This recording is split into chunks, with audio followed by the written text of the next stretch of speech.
ever interacted at this level as youths, maybe at a diocesan convention 2016, some of them, but otherwise hardly any ever. So this is a very good opportunity for me to connect with you all, to learn from you all, to share concerns about the church, and also to travel with you in some way or the other. So thank you for this time, and I hope today, tomorrow, and the day after, we will have a time of learning, a time of interaction. And I also understand we have a question answer session or something to that effect, is what I understand. Let us not just keep it as a question and answer alone. Maybe you can also emphasize on the takeaways. That is, what did you get from this? I cherish my relationship with Thomas Kurian Achan, Vijay Achan, and Kuchima as a family. Achan was vicar of my wife's church, that is at Pimpri Marthoma Church, St. Thomas Pimpri Marthoma Church. My wife Soji is also joined in this meeting. Achan has always shown his cordiality, his love, his brotherly affection in my ministry, and I ever cherish that. So thank you, Achan. Thank you, Achan, for calling. And I also see some very familiar faces, which is a great comfort, and also some that I don't know, which I will come to know in these coming days. Thank you, Anson, for being the liaison in between. Thank you for all the logistics you helped me with. Thank you so much. Today, we are going to look at the character of Ruth, and we have a theme, discipleship in the midst of crisis. And Hosea 6:1 says, let us return to the Lord.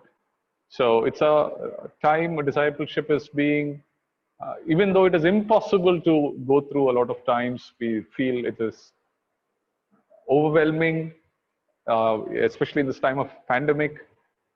But we also need to take in consideration how crisis was dealt and what is the Bible telling us. So today we are going to look at this character of Ruth. Tomorrow we will be looking at the character of Jonah.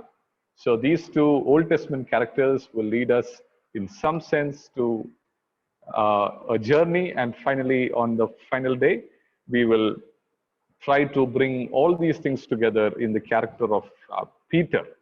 So Ruth, Jonah, and Peter. So I hope you get an idea where we are traveling towards. So after some of the Zoom meetings, I have made it a conscious effort not to use any kind of PPT, for the reason I feel, a face-to-face interaction. I don't know whether the whiteboard is available. I just have to check. I didn't check. Yeah, it is there. If I need to do anything, like I do for my classes at here in Dharmajyoti, I wish to do just write something or type something on it, which makes it a live class rather than a very impersonal PPT. That's where I come from. So, dear friends, discipleship is our theme. Ruth is what we will be looking at. And I also see that some of the elders are there. Thank you so much for joining. It's a joy for so many of us to come together and to hear and learn and listen to the word of God. As you know that I am from your backyard, Amchi, Mumbai. You guys are. I'm from Pune. So Marathi Manus, who doesn't talk too much of Marathi, or at least is scared to start off with Marathi, but I am sure I love a lot of Marathi movies and all those things. And of course, the trademark Vada Pav that we cannot do without. So that's about how we connect over the area or the geographically and all those things. But let us also pray for our land. Let us pray for Maharashtra especially, which has been really badly affected during the time of COVID. Mumbai and Pune were competing in a very bad way, in fact, who will overtake whom in that sense. But I hope God is giving a rest to all those things. We also pray and thank God for the wonderful leadership of the Marthoma Church, for its guidance in this point of time, the directions in this point of time. And we also pray for what the future lies ahead. Let us pray that everything happens well, and may God's grace be there. So let us all turn our Bible to the book of Ruth. I, in a very sarcastic way, say that Ruth is in the Old Testament, but I'm sure all of you all know that. So please take out the book of Ruth. Ruth chapter 1, verses 1 to 17 is what we are going to read today. Please be with me. But we are not going to read everything at one go, because what happens is, as if you are like me, where you're a scatterbrain, or you too much of information will not stick around. So we will break it into two halves. We will go from Ruth chapter 1 verses 1 to 5. We will take at the first go, and then we will take slowly. So I hope you have a physical Bible with you. That would be really ideal. If you have a book along with you, if at all, please keep that with you. Not that we are going to have too many notes, but that shows that we are. Anyways, you are taking your time out. You're committing yourself for that. So let's make the best out of it. If you do not wish to use a writing pad or something of that sort, I encourage you to use your mobile and notepad and all those things, but see that you are completely here. You're not fubbing, you're not checking something else and things like that. So that, whatever little time we are with together, we are with the Lord and trying to understand these things. So let's look at Ruth chapter 1, verses 1 to 5 at the beginning. In the days when the judges ruled, there was a famine in the land, and a man from Bethlehem in Judah, together with his wife and 2 sons, went to live for a while in the country of Moab. The man's name was Elimelech, his wife's name Naomi, and the names of his sons were Mahlon and Chilion. They were Ephrathites from Bethlehem, Judah, and they went to Moab and lived there. Now Elimelech, Naomi's husband, died, and she left with her 2 sons. They married Moabite women, one named Orpah and the other Ruth, and they lived there about 10 years. Both Mahlon and Chilion also died, and Naomi was left without her 2 sons and her husband. Let us look to the Lord in prayer. God of wisdom and grace, we thank you for this wonderful time. Thank you for helping us to realize that you are the source and the wisdom of our life. Thank you for helping us to always know that, Lord, we are called to be your disciples rather than leaders. Help us to follow you in the best possible manner. Let us also look at this text, the passage that is in front of us, the book of Ruth, the book that is so relevant for today. Help us. Please give us the grace and the understanding. So Lord, we know that you love us so immensely. Help us to also love you back in the best way that we can. But Lord, it is not that we love you, that you love us back. Lord, you are love. You are love, and that is your nature. Lord, help us to grow to become like you. Help us to learn to be as graceful like you. Help us in every way. In Jesus' precious name we pray. Amen. So dear friends, as we start right now, what we need to know is that Shakespeare once said, what is in a name? He said, if you call rose a rose, and if you call it something else, maybe mogra or anything else, it will still smell the same. So he says that there is nothing great in a name. But the Bible disagrees. In the Bible, name is very important. Naming is so important that everything, the story goes around with a name. So today we will be, at the first some 15-20 minutes, we will be spending our time to learn the characters who are there. So let me just start with the first character, and I hope if it is convenient for all of us to learn it, we are going to look at Elimelech. Elimelech is the first character that we will come to, and he comes from 2 Hebrew words, that is Eli plus Melech. So Eli means God, and Melech means king. Therefore, what would it be? God is my king. So Elimelech means God is my king. So that is the meaning of Elimelech. So let us keep that in our mind first of all. Second is going to be Naomi. I'm sure most of you all could have at least a clue what Naomi actually means. Naomi means pleasant, perfume, all those meanings are there. But at the same time, if you look it into a deeper Hebrew word, we will find out that Naomi means God is pleasant to me. So God is my king is the husband Elimelech. Naomi is God is pleasant to me, or God is favorable to me. These two ways we can look at it. Now we will look at, so once you see two characters and all those things, we come to the geography of the land. So where are they at this point of time? They are in, so when we look at you, suppose we look at where is Bijoy Echin right now serving. He is primarily serving in Mumbai, but where is he specifically serving? He is serving in Malad. Therefore, the larger location right now that we have is Judah, and the more specific location that we will be coming to is Bethlehem. So what is the meaning of Judah? Judah means praise and worship. So praise and worship, or prayer and worship, whichever way you can look at it, that is Judah for you. And when we look at the name Bethlehem, I'm sure that you know what it means, but still, I need to show off my Hebrew skills, even if it is abysmal. I just need to show off. Please bear with me. Beth is equal to home, and Lehem is equal to bread. So what does that mean? It means the house of bread. So let us gather together the whole story with these four names right now. God is my king is so it's a good, lovely, lovely story of a family.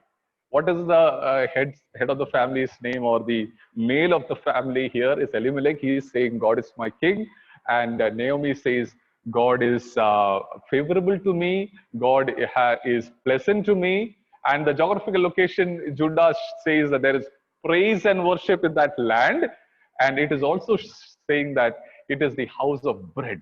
So this is how this story beautifully turns out. So that's what I want you all to get to it, is that with the original language Hebrew, we get a little more texture of what the story is indicating towards. So this is how the story goes to. So I have taken some exceptions out here. So let us realize that before the famine happens, this is the story part of it. Okay. Now, even before the famine happens a little later. So let us now look at the names of the son. Now, this is where the story turns a little. Now, Mahalon and Kilion are the two sons. Okay, Mahalon and Kilion.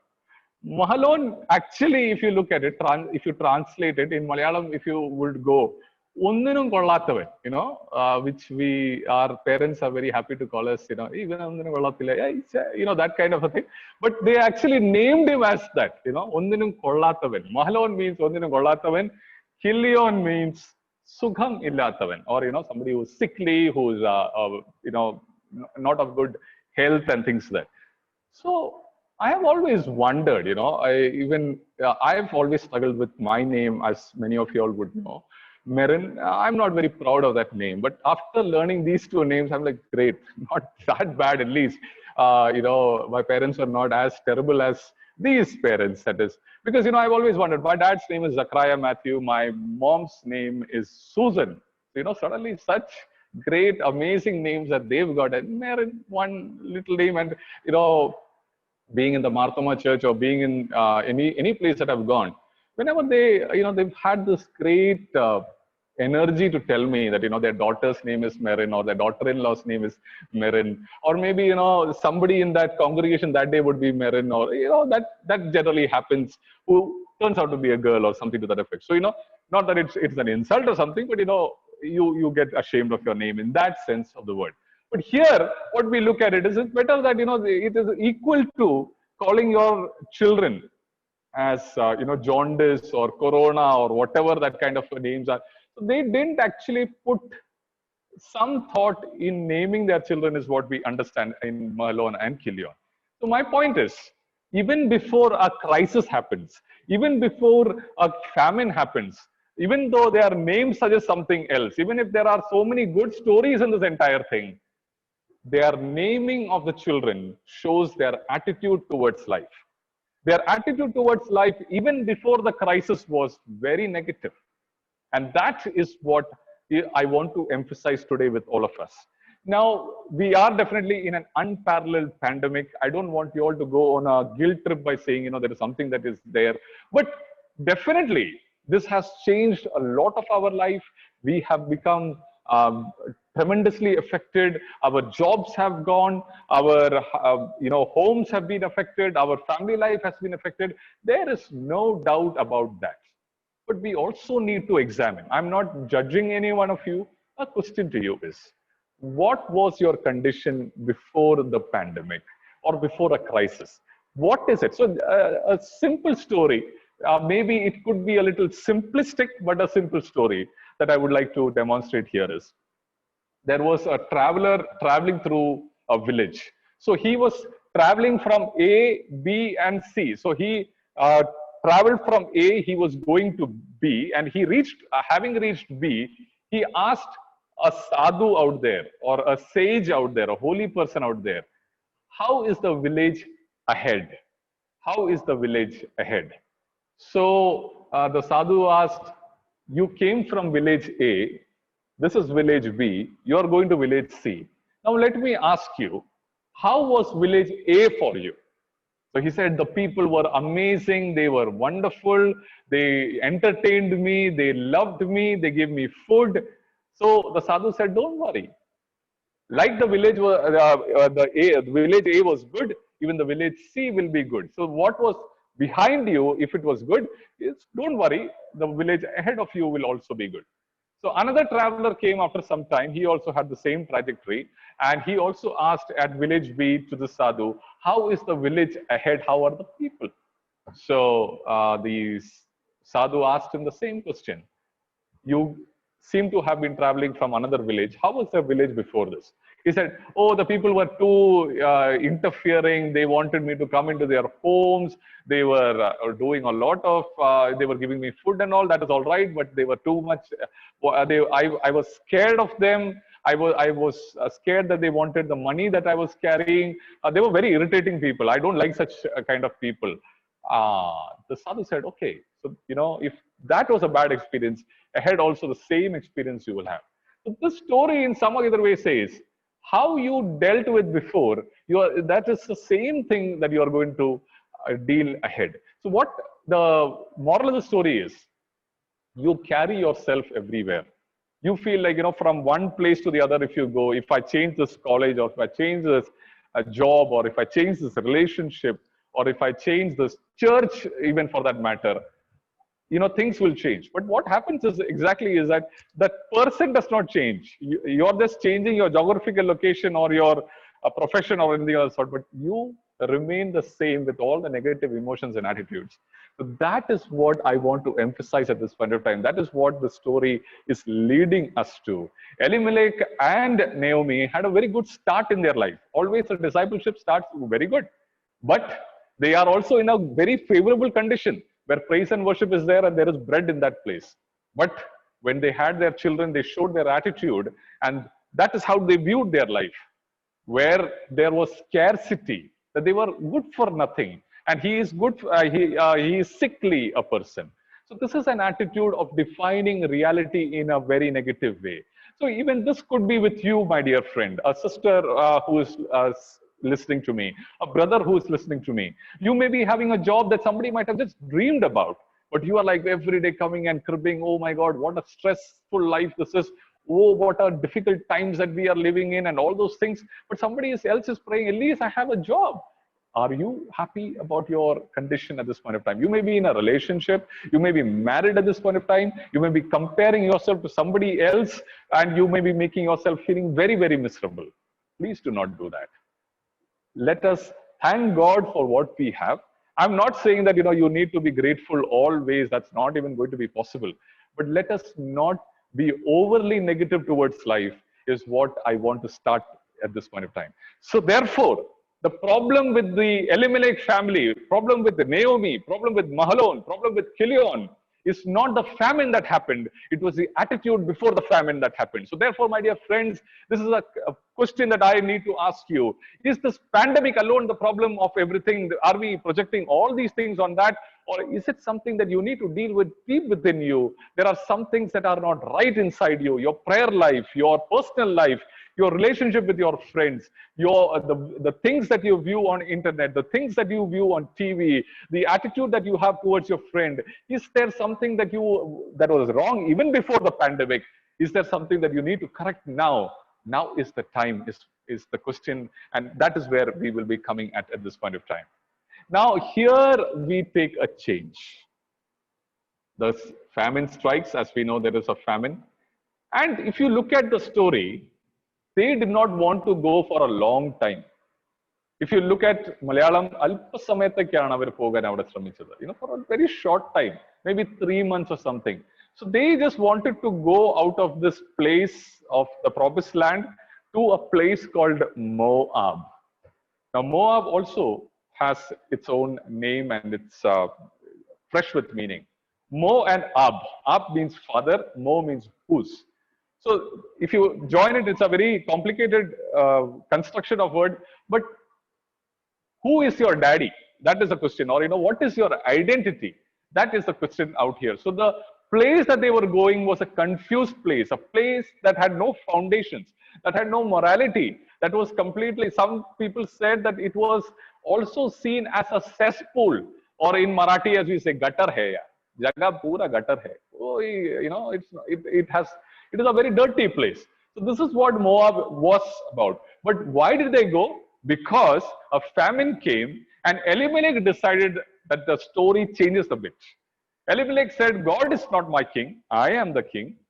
And Naomi said, God is not favorable to me, so I need to fend for myself. There is no praise and worship in Judah, and there is no bread in the house of bread. So we need to fend for ourselves. So there is also an act of disobedience we can read into this.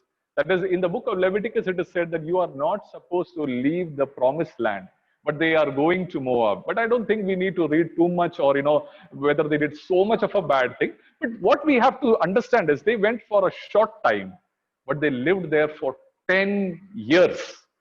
10 years. Now, especially for my young friends and all my brothers and sisters, without any judgment, I just want to bring this one aspect towards all of us.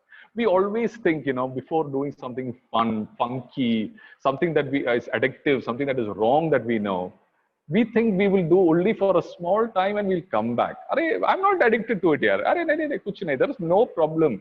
I've got this. I can, the moment I do this, I can revert back. I don't, I will never get addicted. I have solid self-control. We are deluding ourselves.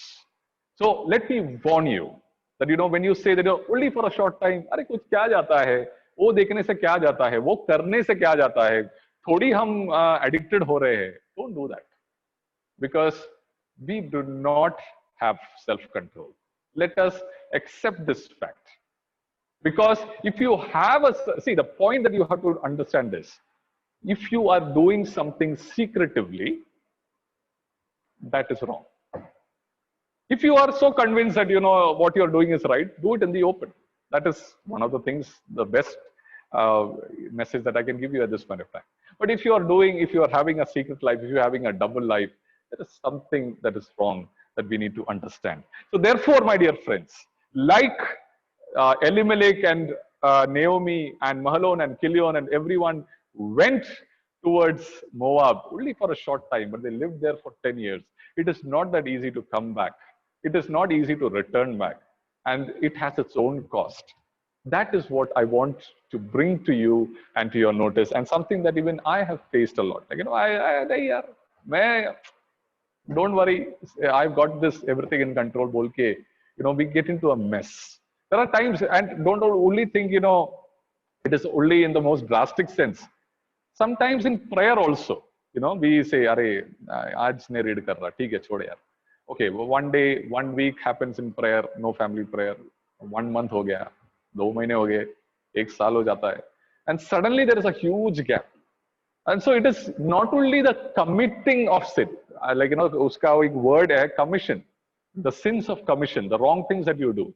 Also the good things that you omit to do, that is the sins of omission.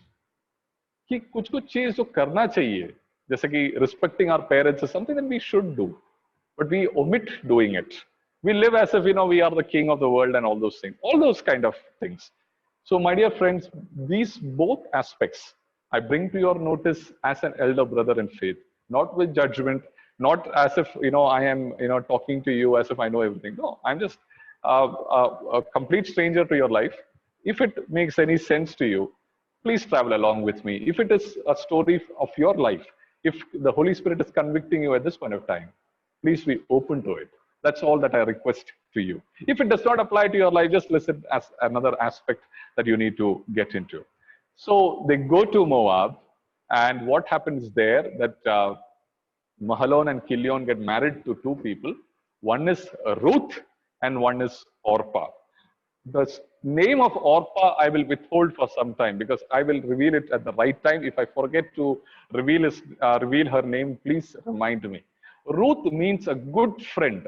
Ruth means a good friend. Nalla suhurt. A good friend. Acha dost. In that kind of sense. Orpah, as I told you, we will come back. So in the land of Moab, Mahlon and Chilion get married. And what happens? But even before that, there is a tragedy that happened. Elimelech dies. And also after marriage, what happens? These two people, Mahlon and Chilion, die. There is a English movie called Four Weddings and a Funeral. If you have to, talk about that, in that sense, we can call the story as three funerals and two weddings. That is how we can, rephrase it. Because there are three funerals. Funeral of Elimelech, funeral of Mahlon, funeral of Chilion. And two weddings, Mahlon and Chilion. So that way we can say. But what is interesting is, the reason why Elimelech wanted to leave Bethlehem and Judah to go to Moab is to live for a longer time. But interestingly, he died. Even his sons died. So they lost everything in this entire thing because they wanted to take things under their control. Sometimes we also want to be in control and things spiral out of control. That is what the tragedy is in the story. And in such a very sad family story that we are right now in midst of, which is struck by tragedy, where there are three widows at this point of time who are on the stage. So if you are looking at, Maharashtra, Pune and Mumbai, more than cinema was once known for natak or, stage. तो आज stage में कौन रुका है? तो 6 जन थे starting में जब हमने शुरू किया था. उस 6 जन में से 3 जन चले गए. अब सिर्फ 3 लोग रह गए हैं. पुरुष तीनों चले गए हैं, स्वर्गवास हो गए हैं. अब 3 लोग बाकी जो है वो सब स्त्री है. So now the characters are all three. All the three are women, and they are ready to take us ahead. Now, from here is where there is a turning point, and this is where the point of discipleship comes. And so, therefore, till now, I think I took around 20-25 minutes to just build on the story based on the names. And as I have told you, I have withheld one name for you so that the right time when it comes, we will see what it means. So now we look at from 6 onwards. So my dear friends, please take the Bible with you. If you are of the habit of underlining something in the Bible, something that strikes you very, something that you've never heard of or something to that effect, please write there or underline something. Our Bible is our home, workbook in that sense. So I request you to pay attention to from verse 6. I will stop, and then we are. Now there are only 3 points, and all these 3 points are starting with the word I. So I'm going to use 3 I's for the next 3 points for us at this point of time.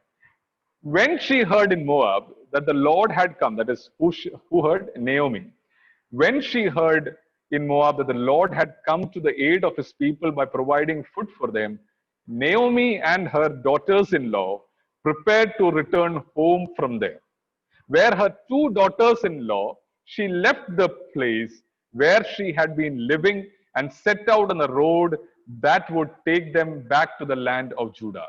So they were, suppose, ये तरफ Moab है, ये तरफ Jerusalem, Bethlehem है. So till this time the story was directed this side. Now suddenly all the 3 are facing this side and they are looking ahead. Where are they looking ahead? They are looking for a return journey. So ये एक return journey है. Whenever we used to go from Kerala to from Mumbai, from Pune to Kerala.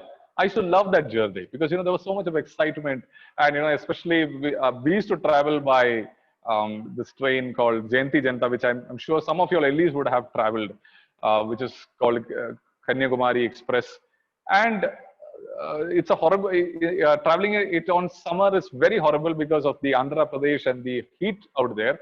But the third day, early morning, is a day of excitement. It's a day of excitement because you cross Palakkad and you have this great excitement. Oh, Nadu Vannu, Kerala, Padampuri, all those kind of excitement is there. But after the Diwali vacation or the summer vacation, when the return journey is not that great.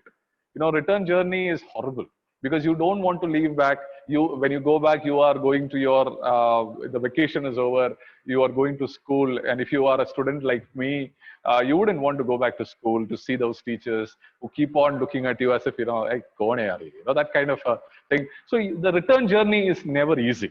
So here we are all looking at a return journey, and always a return journey is never easy. So my dear friends, if you are also having a return journey at this point of time from a place where you are to a place that you want to reach, it is not going to be easy.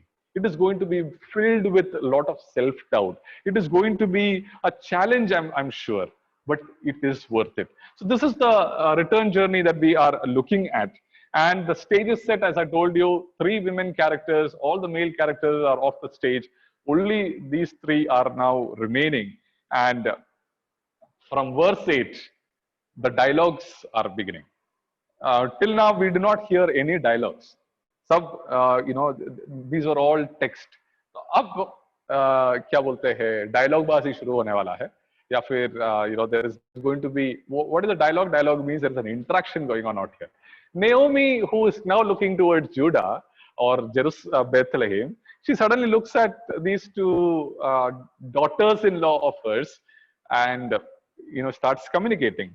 And in 8 she says, then Naomi said to her 2 daughters-in-law, see what she is looking at. Go back, each of you, to your mother's home.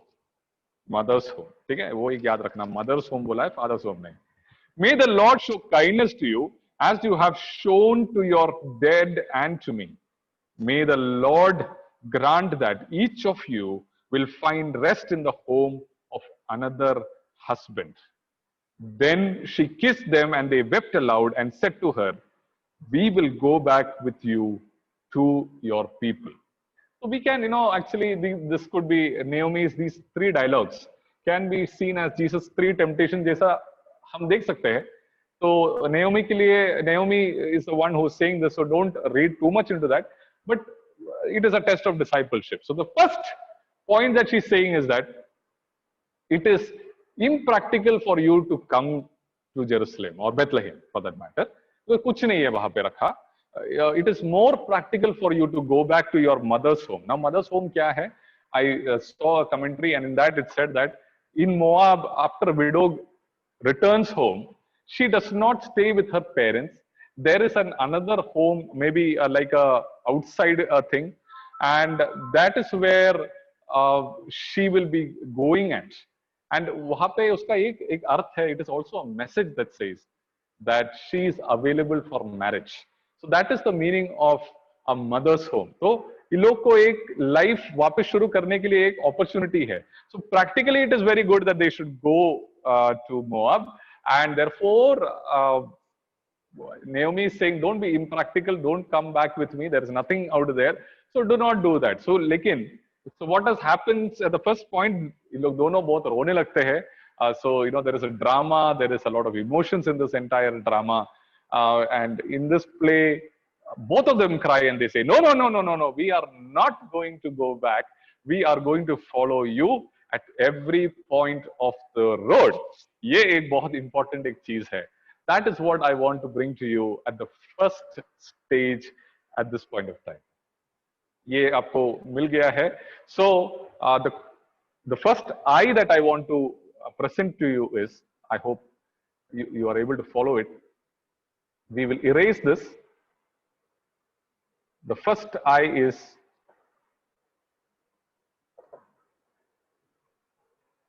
even if it is impractical, I will still follow you. So I'm just keeping impractical there. Okay?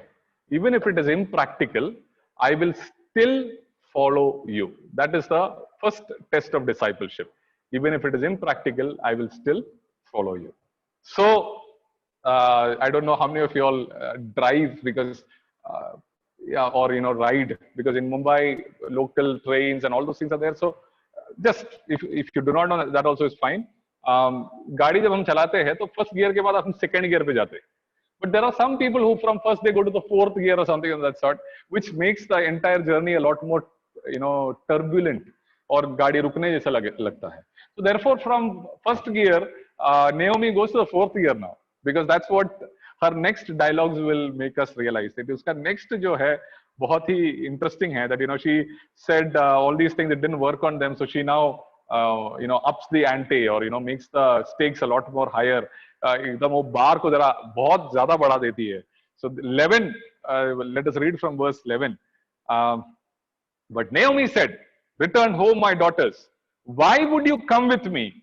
Am I going to have any more sons who could become your husbands? Return home, my daughters. I am too old to have another husband." अच्छा ठीक है. I am too old to have an husband. She's not stopping there. Look at the next verse. Even if I thought there was still hope for me, even if I had a husband tonight and then gave birth to sons, would you wait until they grew up? Would you wait for another 20 years? She's asking. Isn't it illogical? Would you remain unmarried for them? Isn't it illogical? No, my daughters. It is more bitter for me than for you, because the Lord's hand has gone out against me. And verse 14, उनका reply क्या है? At this, they wept again.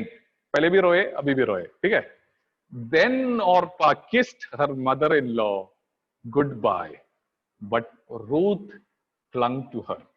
Ruth ने क्या किया? She clung to her. Now here is where I will introduce you the meaning of this. So the point is, she drew a very impossible, illogical है. तुम लोग आना मतलब बहुत ही मूर्खता है. इसमें कोई अर्थ नहीं है, because I don't have a child to give you. Neither will I, even if I marry. If I have a child, suppose I have a child, will you wait for another 20 years, 30 years just for that to grow, and you will become old women? Isn't that illogical? Why do you want to come back with me? So she draws that entire thing, and then Orpah ने क्या किया? दोनों ने रोए. Orpah said, the meaning of Orpah comes here. Orpah literally means neck. Gala, कഴുത്ത്. So there was a huge fight in a family. As I know that Tessie and Joel are relatively newly married. Not picking on you guys, but yeah. So just so that you relate to what I am just saying, or anyone for that matter who is married here, they had a huge fight. Husband and wife. So husband kept on saying, "I'm the head of the family, I'm the head of the family, I'm the head of the family. You cannot do anything without me. I'm the head of the family, I'm the head of the family." So this is the age of comeback. कुछ भी बोला तो comeback, and comeback के बाद अपन बोलते burn, and that is fire, lit है, ये सब language हम use करते हैं. So the lady came back, or did a comeback. She said, "If you are the head, I am the neck of this family, because the head alone can do nothing. The neck has to turn here and there." So just a very light note at that point of time. But the point is, Orpah means an opportunist in some sense, where when she saw things are not going to work that well, she made a turn. She, like the neck turns, she took a turn and she went back to her village. But Ruth clung on. Clinging बोलते हैं इसको. मतलब मलयाളത്തിൽ നമ്മൾ പറയുവാണെങ്കിൽ ഈ अल्ली पिड़िकिया न പറയാ, like आपके नखून विकुन सब डाल के मैं आपको कोई तरीके से मैं छोड़ूंगी नहीं. So the second point that Ruth is teaching us, Orpah and Ruth both teach us in the first way, that even if it is impractical, still I will follow you. Second, she says, even if it is illogical, so that's the second point for you today. Even if it is illogical, still I will follow you. And last में जो आ रहा है, that is what we are going to come at. Though I आपको मैंने सिखा ही लिया, मतलब बता दिया यहाँ पे. एक है, even if it is impractical still I will follow you, even if it is illogical still I will follow you. Now the last gear, the final, क्या पेत्रा जो बोलते हैं, like, you know, Naomi wanted to try the last trick in her hand or in her hat or whatever that we call it, and she took that and said, verse 15, look, said Naomi, your sister-in-law is going back to her people and her gods, go back with her. ये एक बहुत बड़ा पुराना Petra है. देख वो क्या कर रहा है. Look at what that person is doing. हमारे पेरेंट्स तो इसमें ही लगे रहते थे. आवड़े नोके पड़ी, आमने नोकी पड़ी, इसको देखो, उसको देखो. So, you know, this is the life of comparison. We also have this kind of an unnatural, or, you know, maybe natural actually, where we want to compare with others. You know, at this age, he's doing so well, I'm not doing that well. They have a great family. What is happening with me? So it is a very natural way of doing that. And वो बोलते हैं ना, कुछ तो लोग कहेंगे, you know, लोग क्या कहेंगे, this kind of a mentality is there in this comparison. So this is one word that has destroyed many dreams, is what they say. कुछ तो लोग कहेंगे, ये सोच के हमने कितने ख्वाब गवा दिए. How many dreams have we lost just because of this fear of what people will say? So that is the last trick that actually Naomi says. But what did Ruth say here? But Ruth replied, don't urge me to leave you or to turn back from you. Where you go, I will go. And where you stay, I will stay. Your people will be my people, and your God, my God.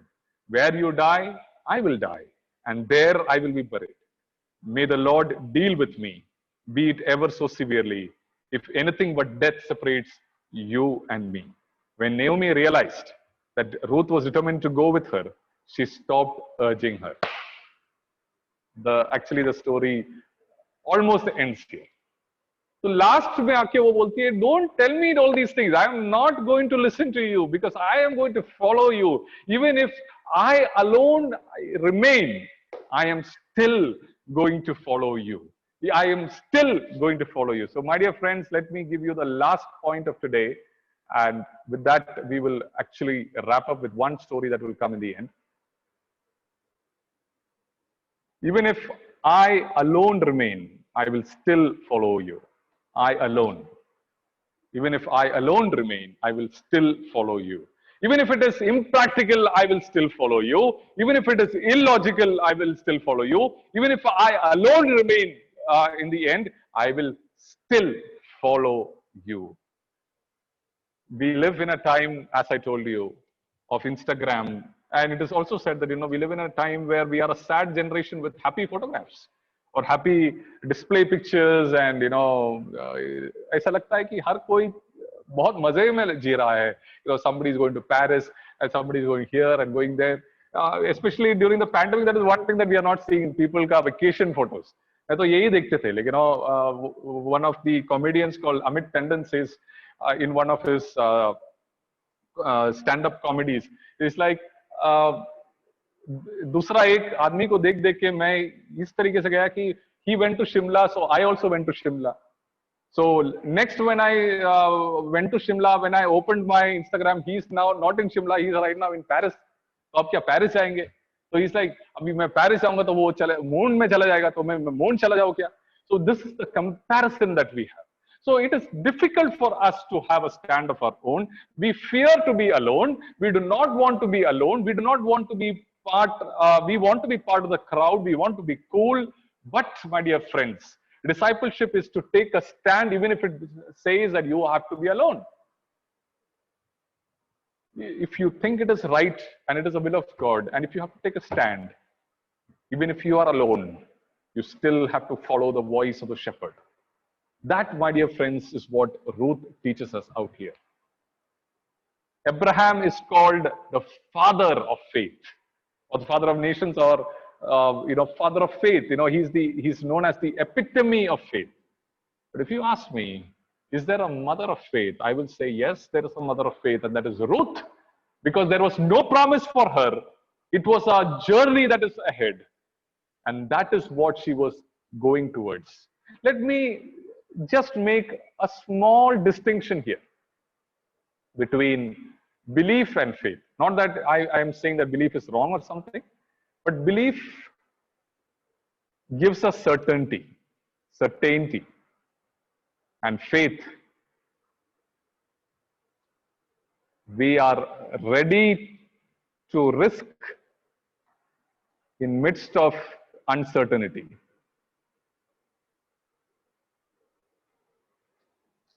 Belief क्या है कि कुछ भी करो, I am 100% sure that this is how it is. So that is हम एक तरीके से certain है. And sometimes belief can actually delude us also. But faith is much more superior in that sense. Faith is that we are ready to risk in midst of uncertainty. कि कुछ भी हो, आगे का रास्ता क्या है हम नहीं जानते हैं. But we know that the Lord is there with us. The torch, जहां तक हमारे पास अगर टॉर्च है, जहां तक प्रकाश है, जहां तक उजाला है, वहां तक तो हम जाएंगे. फिर वहां से अगले दौर हम और चलेंगे. So that is the idea of faith. That this Lord is faithful. He will help us to travel ahead. And that is the journey that I also invite you, my dear friends, to come along with the Lord. In this journey of belief, yes, definitely belief has its own place, and I will not discount it, but I would call you to a faith that is so much more above everything else, where you're ready for uncertainty, where you're ready to risk everything else and journey ahead. Before I close, there is this series called The Chosen. The Chosen. In one of the football groups that Tessie, Joel, and all are there. It's called the Martham MTC Football Pundits or something like that. It's just that we football lovers just join together. I had suggested this, to watch this series called The Chosen. It is an app. So there is season 1 and season 2 is now they are shooting it. It's about the gospel, but it's a beautiful one. And in the first season there are 8 episodes. I really want you all to take time and watch it. Don't watch it in between too many things. Take it as if it is a time of a personal retreat. It's a beautiful story, and it's a very familiar story, but how they have added a lot of color and texture and all those things. And for me personally, before I was coming for this, I just finished it 3 days back, and I have been very much benefited and very much enriched by this entire series called The Chosen. So in love, in faith, I also urge you to look at it. It's a wonderful journey, how they have realistically portrayed the journey of Jesus, and how the disciples also left everything. And they were not out of belief or something. They were in faith, ready for any uncertainty, ready to risk their life also for whatever that comes. So what is the last thing that I would like to close with? I would like to close. What is the book of Ruth all about? What is the final story that we will all look at? It is this word called Hesed. Hesed.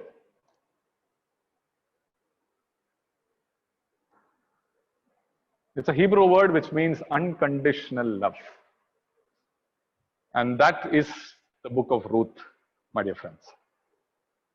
ये explain करने के लिए I take myself back to the horrible days where I don't know how many of you all had to study Marathi. आप लोग में से कितने लोगों को मराठी सीखना पड़ा था? I am right now on speaker's view. Marathi. How many of you loved Marathi for that fact? Okay, Shalom is there. Tessie. I can see only one screen, so let me also check the other screen. Yeah.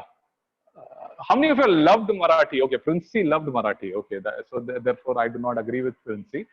Okay, Jaren loved Marathi. Sorry to interrupt, Acha. I didn't love Marathi. I was forced to study it. Oh, right. So so in that we can, bond. Even I was forced to study it. I hated Marathi. And also we can say that, Marathi and mathematics for that matter were very good in that sense, because, these are the two papers, or these are the two, exams that brought me a lot more closer to the Lord, if you look at it. Because, before the Marathi exam and before the result of Marathi, and algebra, geometry, I used to pray the most. So that is so you don't like Joseph says, even though they thought it was evil, it turned out for the good. So that is the good thing that I look at. But there is a Marathi story that I remember which has made a deep impact in my life, and that story is called Dinutse Bill. I don't know whether you've heard the story, but it's a brilliant story. Dinutse Bill. Dinutse Bill is a story, and I remember my Marathi sir. His name was Shitole. He's a very interesting character. He was a dramatist. He used to write drama. So whatever lessons he used to teach as if he was possessed or something. He loved the theater and all those things. So वो एक जोश में वो पूरा story सुनाते थे. I'm not experimenting with Marathi because you would come to know how bad I am with it. So I don't want to expose myself in that sense. So let us keep it in this way. तो क्या होता है कि दीनू से bill के story में क्या होता है कि Dinu is an 8-year-old child, or his father is a doctor and his mother is a homemaker. तो डॉक्टर है तो एक दिन क्या होता है कि वो क्लिनिक जाता है. क्लिनिक जाने के टाइम पे he sees a new stuff in his life. First time he is seeing this new incident in his life. वो क्या है कि फादर एक पेपर का टुकड़ा, कागज का टुकड़ा पेशेंट को दे रहा है और पेशेंट पैसा दे रहा है. बोले वाओ, ये एक नया स्कीम है, नया थॉट है यार, कभी नहीं देखा है. What is happening? You give paper and you get money. Wonderful, new revolution in the life of Dinu. तो दीनू ने जाके पूछा, यार पापा ये क्या है, ये पेपर दो पैसा लो, ये क्या स्कीम है? तो बोलते हैं कि बेटा ये स्कीम नहीं है, ये बिल है. मैं डॉक्टर हूँ और मैं अपने इसके लिए मैं दे रहा हूँ. So he said, what do you do exactly? I don't understand. तो बोला कि it's very simple son. See, I am a doctor and I went for a house visit last time and this time he came. So therefore, house visit I charge 150 rupees and my consultation charge is 100 rupees. So if you're good in maths, it's already 250 rupees. And there is 150 rupees for pharmacy ka thing. So 400 rupees total ho gaya. So I gave him 400 rupees ka bill. He gave me 400 rupees as it is. And that's it. So I said, wow. So services का इस तरीके से bill होता है. Sir great, ये तो एक नया कहानी है शहर में. So he got very excited, like most of the boys में, at least that was in my case. വെളച്ചിലെല്ലാം നടക്കുന്നത് മദറിന്റെ കൂടാണ്. You don't experiment your things with your father, you do all these experiments with your mother. So Dinu also started to do this experiment with his mother. So he said, "Arey yaar, I have been labor laws are not great with me. My parents are exploiting me. So now I will also start giving a bill." So usne shuru kiya bill. He said, going to buy milk, 10 rupees, and washing my clothes sometimes 15 rupees. Washing the car of Papa, uske liye 20 rupees. Even I have lost track now. So I think somewhere around 35, 45 kuch to ho gaya hai. It doesn't matter.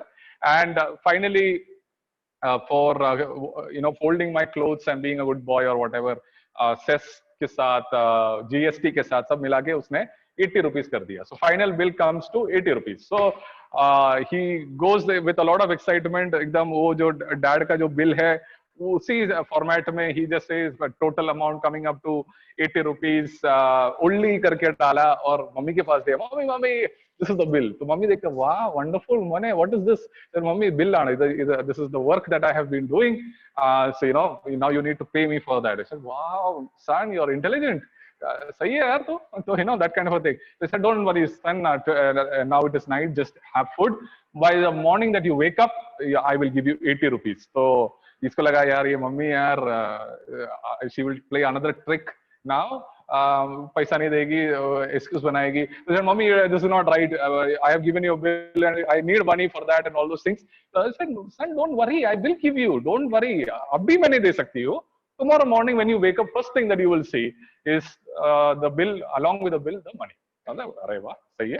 तो ये एकदम excitement में खाना पीना खाता, family prayer हो जाने के बाद सो जाता. And he wakes up the next morning maybe, and the first thing obviously even before he's more excited about one thing is that paisa mila hai kya. So the first thing he looks at the table is like very excited and he's like, whoa, there's a 50 rupees note. So dur se hi wo ye dekha ki 50, there are 4 notes, so obviously 10, 80 rupees hai. He is very happy. First time uska trick has succeeded. He is over the moon, over the stars and all those things. And he is just about to take it 80 rupees. Bill ke saath, there's a twist in the tail. There is another bill. तो बोला 80 rupees मिला, उसके खुशी में है, but he sees there is another bill. So ये था दीनूस bill. और अभी जो उसके पास वो नीचे उसके दीनू के बिल के नीचे और एक बिल था, और उसका बिल का नाम था मम्मीज बिल. तो मम्मी का बिल है, तो बोला रहे ये तो एंटी क्लाइमैक्स हो गया. तो मम्मी ने जो लिखा है, for taking care of you for 8 years. In Marathi, she's written, kahich nahi, nothing, nothing. When you were having fever, it was like I had fever, but nursing you for all those times. त्यासाठी पण काहीच नाही, nothing at all. Obviously, she took the biggest trump card and played now. For bearing you 9 months in my womb, the biggest thing that I've done. For that also, kahich nahi. Whenever you go to the exam, till you come back, I am more tense than you are, praying for you and hoping the best for you, for all the things good and bad, for all the things well, for everything else, kahich nahi. Nothing, nothing, nothing, and total bill with cess, with GST, everything. She says 0. Kahich nahi. Now Dinu has a big, look at it, and he says, "Mom, I'm really sorry. I thought life is a transaction, but you taught me it is not." So let us learn this one lesson here, that it is not what you do, my dear friends. You are not living a life of transaction with the Lord by praying or coming to the church or coming to this convention. You're not gaining any favor with the Lord. That is not what it is. All we need to realize is, the Lord says, I have done everything for you, not because of anything else, not for a cost of yours. Kahich nahi. There is nothing that you have to pay for that. But that does not mean you are supposed to live a licentious life. The grace that we are drenched with, the hesed love that we have been drenched with, is a challenge for us not to become irresponsible, not to say, okay, now everything is paid, now I can live whatever way. No, that is not the point out here, my dear friends. The point out here is, this God who trusts me so deeply, this God who loves me so deeply, I have to have a different formation in my life. I have to have a different life in that way. I cannot live a life of transaction. Tu karega to main karega. If you do some good thing for me, even I will do something good for you. If you treat me today, I will treat you tomorrow. That is a life of transaction, and that is not a life of a Christian. Our life is of a transformation. So transaction versus transformation, that is what I am looking at. My dear friends, the Christian life is a life of transformation. The foundation is the salvation in the Lord, to come in fullness that Christ brought us to. And that is what I am urging you, my dear young brothers and sisters, and everyone who have been listening to me in this point of time. The Lord has paid on the cross, and He is still loving you with the same tagline that is there, which is much more stronger than Nike's, just do it, or any other tagline. The thing is grace alone.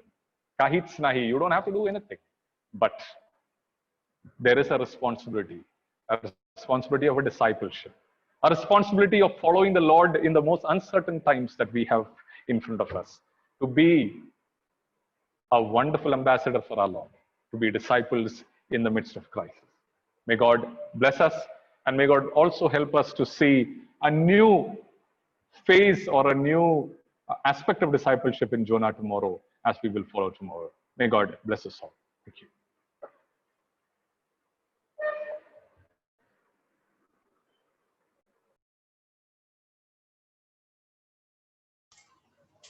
Okay, so do we have any questions for Archana?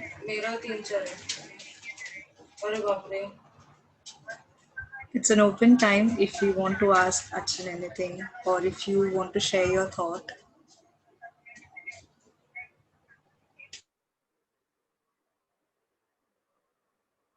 You can even post your question in the chat box.